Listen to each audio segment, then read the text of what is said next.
Hey, I'm Jay Beershank. Welcome back to my YouTube channel. We're here for another edition of book reviews. You're joining me in Perth, Australia. We're on the roof of a house I'm staying at. I thought this would be a cool little backdrop. We have Perth downtown city right there. You can see a bit of the skyline. We're on the roof. It's a sunny day. We're going into winter here, so this sun is really welcome and really nice. Today we're going to review a wonderful book by a wonderful author, man, speaker, and thinker, and a man that I really respect and really helped me and revolutionized my ability to critically think, and definitely also altered my trajectory. And I don't know the difference of the person that I would be today if I'd never came across this man or his content. And that man is Jordan B. Peterson. There's very much discrepancy in the media and a lot of whatever you want to call it, misinformation, or not even misinformation, but there's a lot of differing information, a lot of opinions, like always, about what he is, who he is, what he represents. And I think that's always an interesting thing. Why is it interesting? Just because I feel like more often than not, it's spoken and delivered by people that have done less research into the person and more research into the news about the person, if that makes sense. Anyway, the reason I'm saying that is because his lecture series, Maps of Meaning, particularly I believe I watched the 2018 version. I think there's two versions on his YouTube channel. The one that I'm referring to is the one that has the serpent eating its tail in black and white on the cover. This lecture series, I believe it's 12 lectures, all about 2 to 2.5 hours. I watched them all when I was 19, 20, and I took extensive notes on them, and it dramatically changed my life. I have a YouTube video, I'll post a link in the corner here now, where I talk a bit about this. I talked about that maybe 5 years ago. I think that YouTube video is from 5 years ago. So basically I'll just do a quick talk about what that lecture series is, because I believe that it's worth discussing, because if anybody can be turned on to it, I think that would be well worth your time.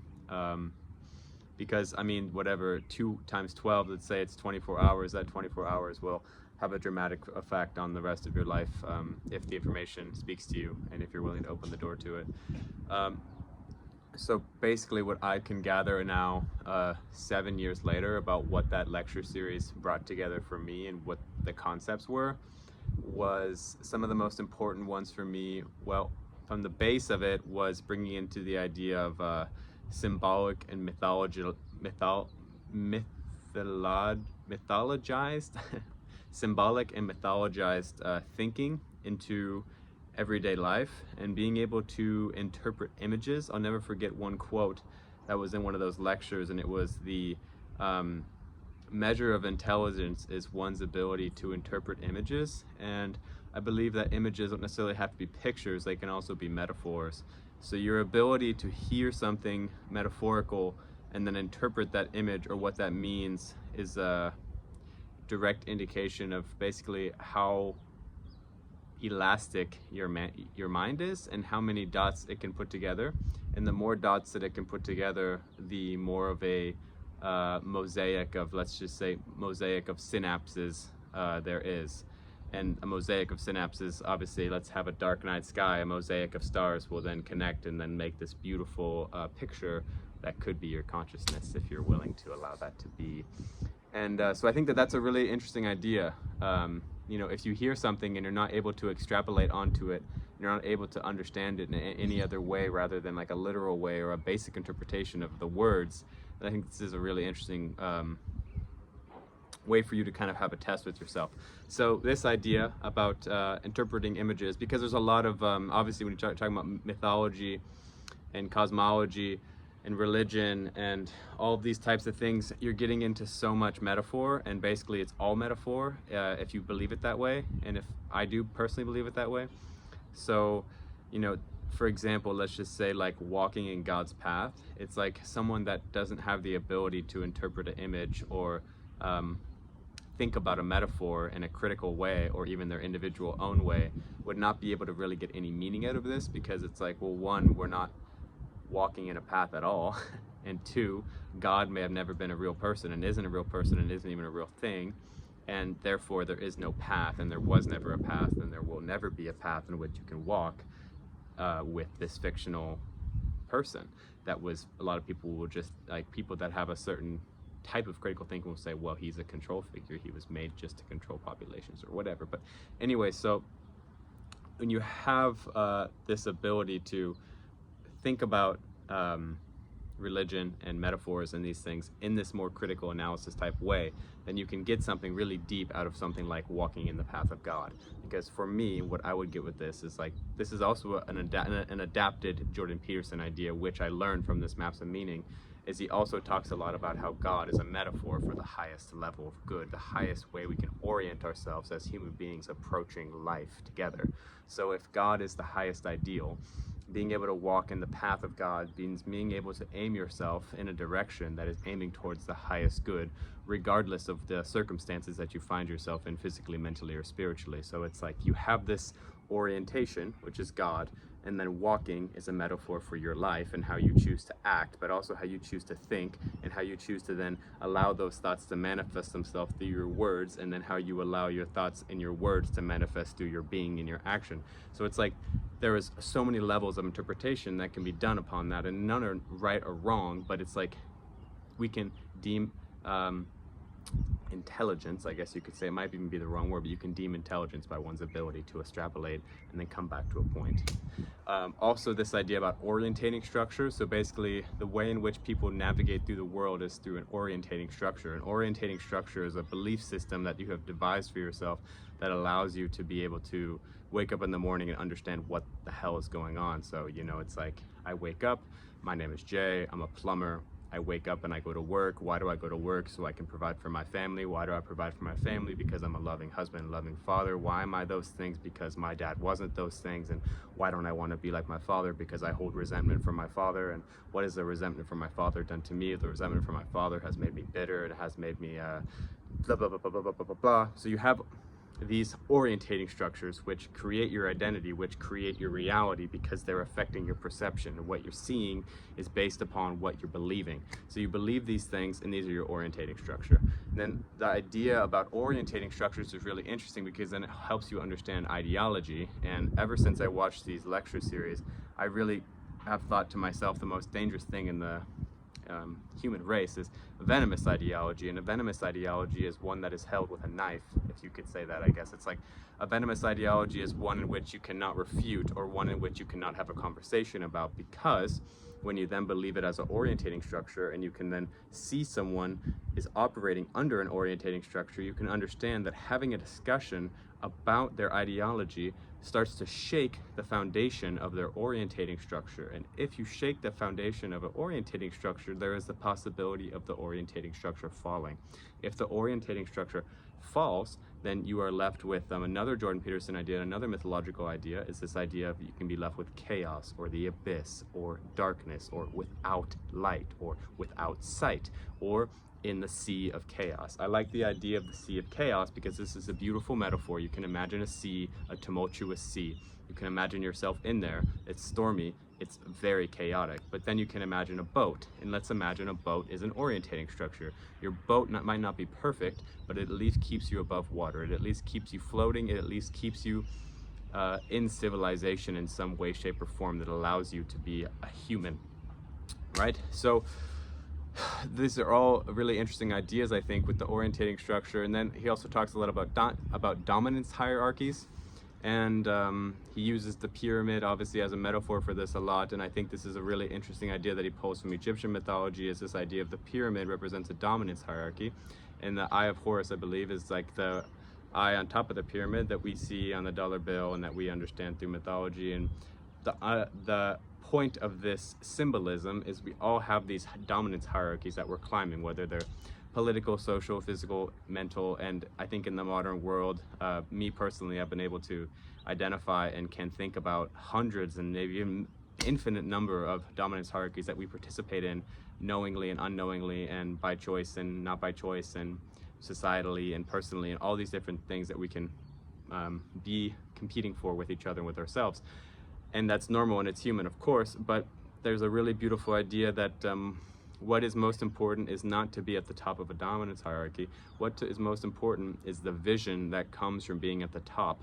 And basically, this can be extrapolated out into the idea that the one who is going to make it to the top of dominance hierarchies, or the one who is the most adept at climbing hierarchies, is going to be the one that succeeds, because it's not about being at the top of one single dominance hierarchy. It's about being above all dominance hierarchies, so that you have vision, so that you have orientating factors that allow you to make clear, concise decisions that orient you in the path of God, or in the path of light, or in the path of justice, holiness, righteousness, and love. Even you can say love. I like to think about it all as love.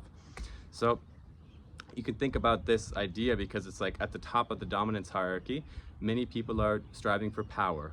But at the top of the hierarchy, the advantageous aspect of this is not power, it's vision. Vision can be an aspect of power, or power can be an aspect of vision, but what we're striving for is not power. What we should be striving for is perspective and vision. So I think this is a beautiful idea to think about dominance hierarchies, and to think about the highest ideal, or the highest trait, or the most advantageous asset for an individual to acquire is perspective and vision. Because once you have perspective and vision, it can dramatically alter the choices in which you're able to make, or that you can even consider, or you can even confront.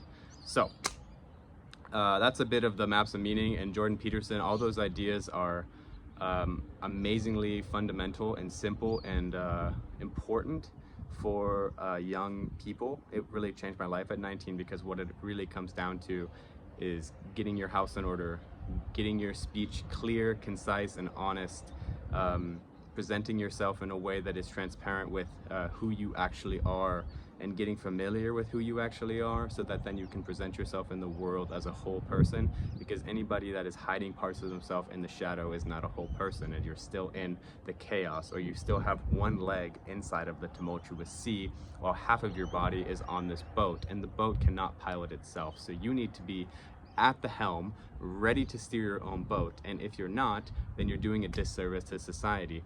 And we're in a society, because we're a highly complex species that has allowed ourselves to be in such a crazy society as the one we have built. So we all need to be taking personal responsibility, and in a sense that's what the lecture series is about. Is if you want to change the world, you need to take personal responsibility for walking in the path of God, or aligning your highest values and actions, and your aligning yourself with love. Basically, that's how I'm going to try to interpret it, because I appreciate love instead of God, but which for me they're really completely interchangeable. But for the potential baggage that can be interpreted through the word God, I like to use love, but there's also a lot of baggage there. People usually don't like to hear love, which is a crazy thing. So that's a bit of that. If that 13 minutes can't inspire you to go watch the video, I'm sorry that I did that disservice to you, and I hope that something in the future will orient you towards going towards those videos, because they're wonderful videos, and they were made a long time ago, before Jordan Peterson became the man who he is today, which is a pretty famous man. He has millions of subscribers on YouTube. He's done talks all around the world. He's internationally acclaimed. He has best-selling books. He's much more famous than he was when he made these videos. It was just him in a college room giving lectures to hungry, eager young students from a very hungry, older, conditioned critical thinker. And so the book I'm going to review today is his book, The 12 Rules for Life. I believe he wrote this book in 2018. I think this book came out the exact time I was watching the lectures, but I was so engrossed in the lectures, I felt like I didn't really need the book, because I imagined that I wouldn't get more out of the book than I would get out of the lectures, because obviously the lectures were a lot more in depth than the book. So I can now go on to say that the book is a condensed, concise form of the lectures, without the well, yeah, I was going to say without the mythology and without the religious aspect, but there is a lot of that in there, but just not nearly as much interpretation, and it's not nearly as dense. But the book is insanely beautiful, and one of the best things I can describe it as is a contemporary ode to the amazing critical writers in which he advocates for. So after watching those lectures, I immediately went on to read all of the books he suggested. So I read Dostoevsky, Tolstoy, Solzhenitsyn, a couple other ones that he recommended, but Dostoevsky was really the one that changed my life. And my first videos 7 or 8 years ago now are all reviews of Dostoevsky novels. And the reason that I started reviewing books on my YouTube channel is because these books changed the way in which I saw the world, because I realized that I wasn't crazy for being so critical of the way that I see the world, because I feel like there is a war on critical thinking. And when you read these older authors, they come off as absolutely mad geniuses. At least they did to me. And I'm not saying Jordan Peterson is a mad genius, but I'm saying that he allows the same poignant critical thinking to come through in his writing, but without all of the kind of archaic, and archaic is a strong word, but it's more like mystifying language that is used by those older writers. Those older writers speak in a way that is not contemporary. Jordan Peterson speaks in a way that is contemporary. You can relate to his words, you can relate to his ideas, you can relate to his experiences with his family. With the older writers, it's much harder. So I think that this book, and he also has another book from the 90s, which I never read, but that book is actually particularly about the lecture series. That book is called Maps of Meaning, I think. But in this book, I was just so impressed that he was able to get through the same clear, heavy-hitting intensity and critical thought and wrapping of ideas into packages that are so presentable as these older writers, in which he always advocates for reading. So I have to say that he did a wonderful job of that, and I cannot advocate or stress enough that the book is worth reading. But I will also say that just because the ideas that he talks about are very simple and easy to understand at the surface level, it is by no means saying that they are easy to understand or simple to play with.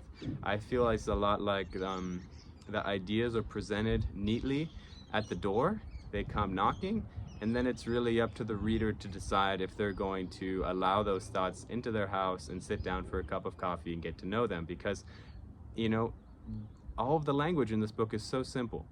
But then again, it comes down to critical thinking and the ability to extrapolate on ideas, metaphors, and images. Because, you know, this idea, for example, of like something as simple as tell the truth, but tell it to yourself first. That's not one of the rules, but it's something like this. But this is just an idea. So it's like, yes, telling the truth is important, but you can't tell the truth until you tell the truth to yourself first. And now what does that mean? It goes into so many minute intrinsic details of your personality, of your character, of the way you approach life, of the way you approach yourself, of what you tell yourself when you look in the mirror, of what you tell yourself when you look in the eyes of other people. It goes so deep. And however far you're willing to go is basically the level at which this book will touch you, I believe. And I think I was already heavily primed to a lot of these ideas because I've been thinking and grappling with things like this for quite a long time, basically since I started this lecture series, and even a bit before that, with more, more lucid kind of questioning through experimentation with psychoactives and things like this. But that was when I was a younger teenager. But then anyway, getting into the Jordan Peterson stuff, it has left me like thinking about this stuff for a long time. So I was ready and I was eager to then have these prompts, which then allowed me to think about these things. I know that I've spent a lot more time talking about Jordan Peterson in the lecture series than the book, but hopefully you can understand that the ideas that I'm conveying are the central ideas and themes, I believe, to his message, and his message is just purveyed and are just given in a different way through the book. So the book is giving you the ideas that I'm presenting in a different way. But I thought it might be interesting to talk about some of my favorite quotes.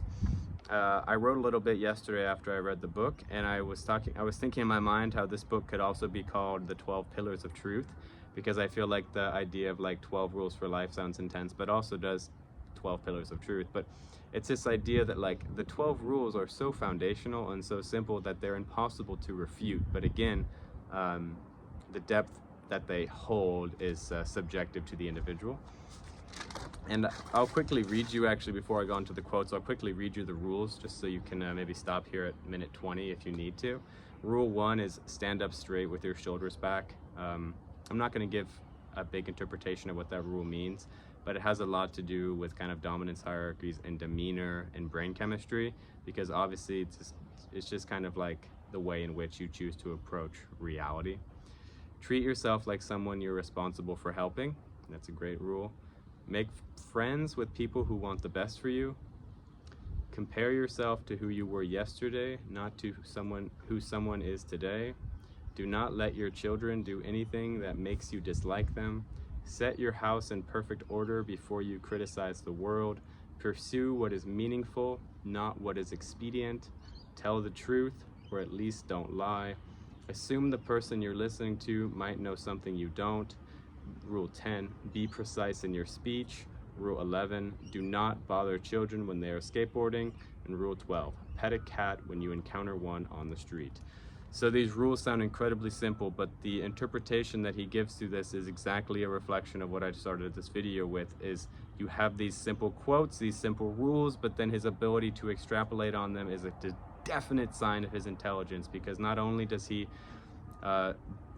give mythological reasonings behind all these, there is religious reasonings, there is scientific reasonings, and it's just a full circumference of the idea, and then it leaves you sitting right in the middle, being able to look around you at all sides and being able to try to grapple with all the different types of justification for this simple idea that could be thrown away as just a simple quote. But if you're willing to unpack and really look around you and think for a good couple hours, a good couple days, a good couple centuries, then you'll come to infinite levels of depth from them. So one quote I really like is, the king of the damned is a poor judge of being. And so this is a heavy metaphor, but the king of the damned, it's this idea about being the ruler of your own kingdom, and it's about being a poor judge of character. So it's kind of the same idea as the holy fool, which is something that I really enjoy. A holy fool was the idea that I got from Dostoevsky, and I just think that that's a really beautiful quote. You can interpret that however you want. The king of the damned is a poor judge of being. And then the next one, that was one of the most moving quotes in the particular book for me. It might sound simple and these quotes are similar to each other, but this one is from Milton, Paradise Lost. I believe it's words from Lucifer. It's better to serve in heaven than to rule in hell. And I believe that he actually said it the opposite way, that it's better to rule in hell than to serve in heaven. But I wrote it here as better to serve in heaven, because I think that this is the way that I would like to think about it. But it's this idea of heaven being a place in which things make sense, and hell being a place where basically everything is yours. That's kind of how I like to interpret it. And so it's better to rule in hell than to serve in heaven. So you'd rather have everything for yourself and have everything be yours and have complete power over a realm of hell, then choose to be in the light and to serve the highest good, which is to then serve heaven.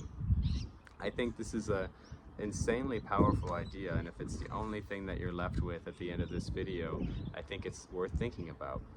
That Lucifer, the devil, the embodiment of what is the antithesis of the highest good, said this: it is better to rule in hell than to serve in heaven. I just think it's such a beautiful idea.